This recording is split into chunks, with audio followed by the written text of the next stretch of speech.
Hey, what's going on? It's your boy VT, and I came here to talk some boxing with the thousands of True School Sports subscribers. Now listen.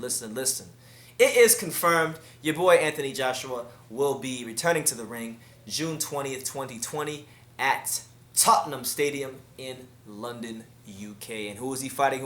He's fighting none other than Bulgaria's very own Kubrat Pulev. Okay? Now, this is a fight, and I know a lot of boxing fans are going to moan and say, why is he fighting Pulev when he can fight this guy and that guy?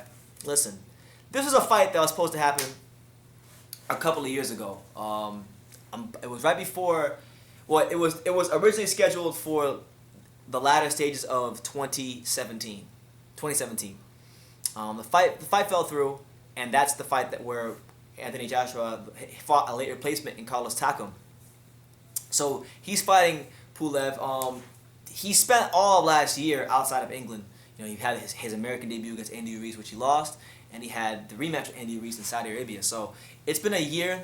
It's, you know, pretty much since the Povetkin fight, since Anthony Joshua boxed in the UK, and he wanted to box in the UK really badly. He wanted to take a fight back to London, and you know, with Tottenham Hotspurs Football Club opening up a new stadium of their own, you know, one of the only venues he hasn't fought in the UK, you know, and it's an amazing football ground, or soccer stadium as we would say here.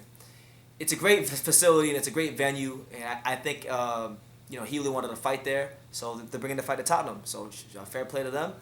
As for the fight itself, Pulev versus Joshua, it's an interesting fight for a couple of reasons. I'll state them here. You know, Pulev is not a bad heavyweight at all. He's not. He's not a bad heavyweight. Is he the creme de la creme? No.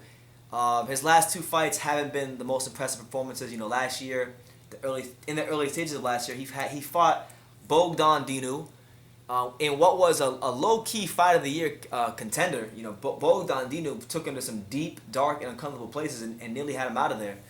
But that whole fight was overshadowed by the Jenny Sushi saga, where Kubrat Pulev kissed that ugly reporter, and he kissed the ugly reporter. And she tried to sue him, and she got the best lawyers and everything to try to sue him.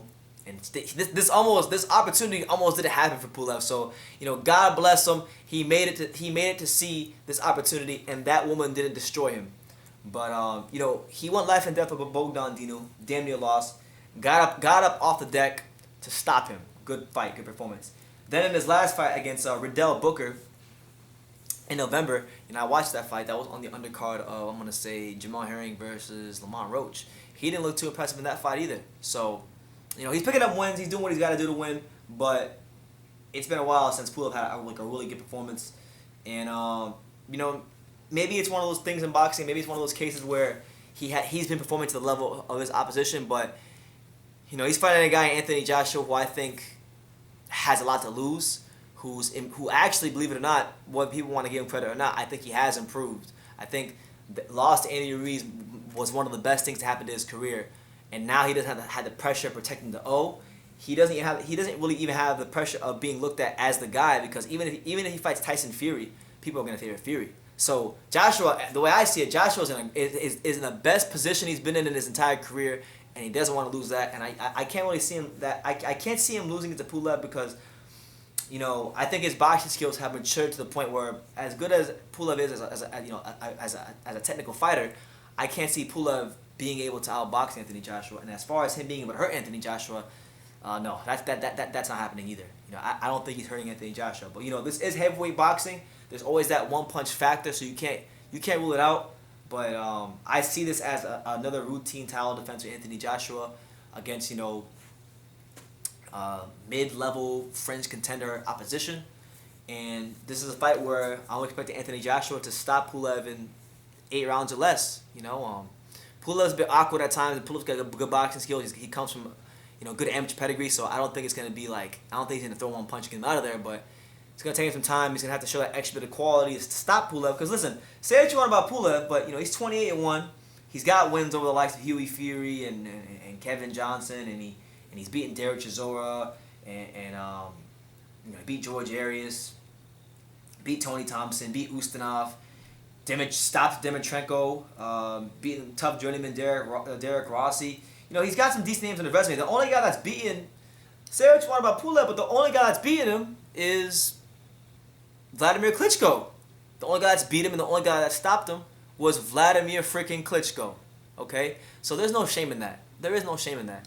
And I know a lot of people who hate Anthony Joshua are going to say, well, why is he fighting Pulev? Pulev's a bum. Pulev's this and that. Listen, if you want to just go on resumes alone, there's an argument to be made that Kubrat Pulev is a better fighter than Luis Ortiz. And a lot of you guys like Wilder who say that Luis Ortiz is a great fighter. But Pulev's resume is better than Luis Ortiz. In my opinion, it's better than Luis Ortiz. Got a better body of work than Luis King Kong Ortiz. I don't think he's a better fighter than Luis King Kong Ortiz. I think Luis Ortiz is a much more skilled technical fighter, but Pulev's resume far supersedes what Luis Ortiz has done in the professional ranks of boxing. And that's the truth. So if you're out there slagging this fight off, you know, it's your prerogative, it's your opinion. Thank God we live in America where we can have freedom of speech and do that. But yeah, man, no, you know, it should be a routine title defense for Anthony Joshua. I'm sure it'll be a great event. And I'll be honest with you. I've been having a good run of luck and fortune recently, applying for these matchroom shows in America. So I'm gonna shoot my shot like Kobe Bryant or Kemba Walker, and I'm gonna apply for a credential to this fight. And if we get accepted, then I guess your boy BT might be going back to the UK for the real, the true school sports takeover. Because we did it in December. You know, life kind of happened. Things didn't go as planned. But if I get accepted to this fight, we are taking our asses out to the UK again, and we will make sure we cover this fight. So, Pulev, Anthony Joshua, a fight that should have happened 2 years ago. It's happening now. I think it'll be a good fight for Anthony Joshua to really continue to sharpen up his technical skills, because we saw good technical skills in the Andy Ruiz fight. We saw those good technical skills on full display. You know, with the adjustments he's made with Coach Angel Fernandez and things like that. But now with Pulev's pedigree, him being awkward, being experienced, he's gonna get more rounds to do that. And I see him stopping Pulev somewhere around the sixth round. The sixth round, Anthony Joshua should be getting him out of there. But I think at max this goes 8. If it goes past 8, then fair play to Pulev. He's really done himself a solid one. And who knows, man? Maybe we get a great heavyweight fight. Maybe Pulev, you know, rises to the occasion on the night and you know, wins the titles. And you know, then all of a sudden Bob Arum would have full control of the heavyweight division, having Fury and Pulev. Wouldn't that be something? You know, Tyson Fury versus Kubrat Pulev for the undisputed. I mean, what a scenario to just think of. The fact that that's even a possibility if he wins his fight. But leave your comments down below.